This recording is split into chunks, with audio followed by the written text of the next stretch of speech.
Hello guys, cooking टाईममध्ये तुम्हा सर्वांचं मनापासून स्वागत आहे। आज आपण गव्हाच्या पिठाचा इनो सोडा न वापरता कुरकुरीत जाळीदार डोसा कसा बनवायचा हे बघणार आहोत।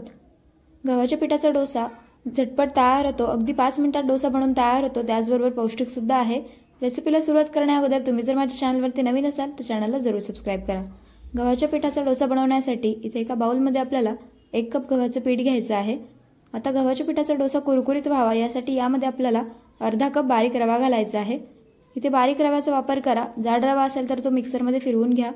त्यानंतर किसलेला गाजर घालायचा आहे, बारीक चिरलेला कांदा, बारीक चिरलेली हिरवी मिरची, त्यानंतर बारीक चिरलेली कोथिंबीर घालायची आहे आणि इथे 4 चमचे दही घालायचं आहे। दही घालणं ऑप्शनल आहे, तुम्हाला नसेल घालायचं तर याऐवजी तुम्ही लिंबाचा रस घाला 2 चमचे आणि इथे तुमच्या आवडीच्या तुम्ही भाज्या घालू शकता। इथे मी काही भाज्या ॲड केलेल्या आहेत, तुम्हाला जर आणखीन कुठल्या भाज्या आवडत असतील तर त्या तुम्ही घालू शकता। चवीनुसार मीठ घालायचं आहे आणि कोरडं साहित्य व्यवस्थित मिक्स करून घ्यायचं आहे। लगेच पाणी घालायचं नाही, आधी हे सगळं साहित्य व्यवस्थित मिक्स करून घ्यायचं आहे। आता यामध्ये आपल्याला पाणी घालायचं आहे, थोडं थोडं पाणी घालून आपल्याला पातळ बॅटर तयार करून घ्यायचं आहे। एकाच वेळी जास्त पाणी घालायचं नाही, नाहीतर गव्हाच्या पिठाच्या गुठळ्या तयार होतील।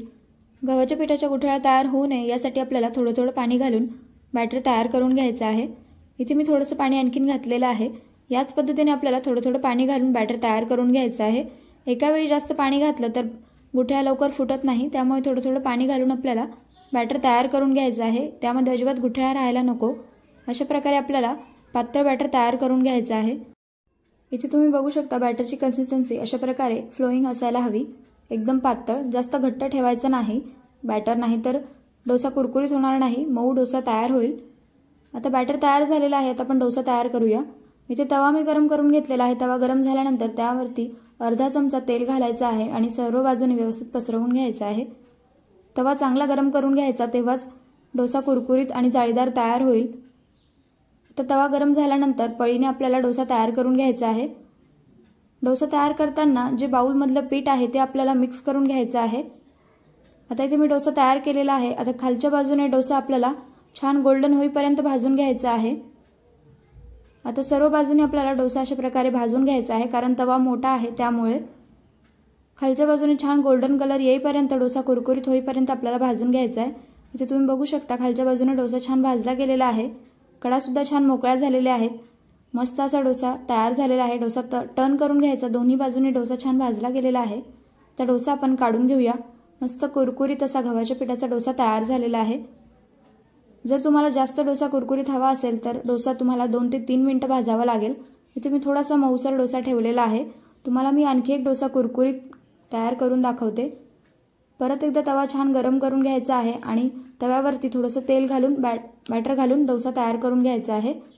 खालच्या बाजूने डोसा छान मीडियम फ्लेमवरती भाजून घ्यायचा आहे, अशा प्रकारे गोल्डन कलर येईपर्यंत आणि वरची बाजू सुकेपर्यंत। मस्त असा जाळीदार कुरकुरीत डोसा इथे तयार झालेला आहे। जर कुरकुरीत डोसा हवा असेल तर 2 ते 3 मिनिटं मीडियम फ्लेमवरती भाजून घ्या, म्हणजे डोसा कुरकुरीत होईल। इथे तुम्ही बघू शकाल हा डोसा कुरकुरीत तयार झालेला आहे। तर डोसे आपण सर्व करूया। इथे मी डोसे सर्व केलेले आहेत कोकोनट चटणीसोबत। मस्त असे जाळीदार आणि कुरकुरीत डोसे तयार झालेले आहेत। अगदी कमी वेळात हे डोसे बनवून तयार होतात, चवीला अप्रतिम लागतात आणि त्याचबरोबर पौष्टिक सुद्धा आहेत।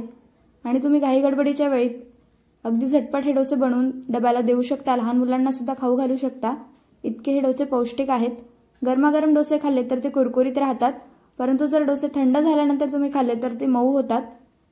गव्हाच्या पिठाचे डोसे मस्त असे कोकोनट चटणीसोबत एन्जॉय करायचे आहेत। व्हिडिओ कसा वाटला कमेंट करून सांगा। रेसिपी आवडली असेल तर चॅनलला जरूर सबस्क्राइब करा।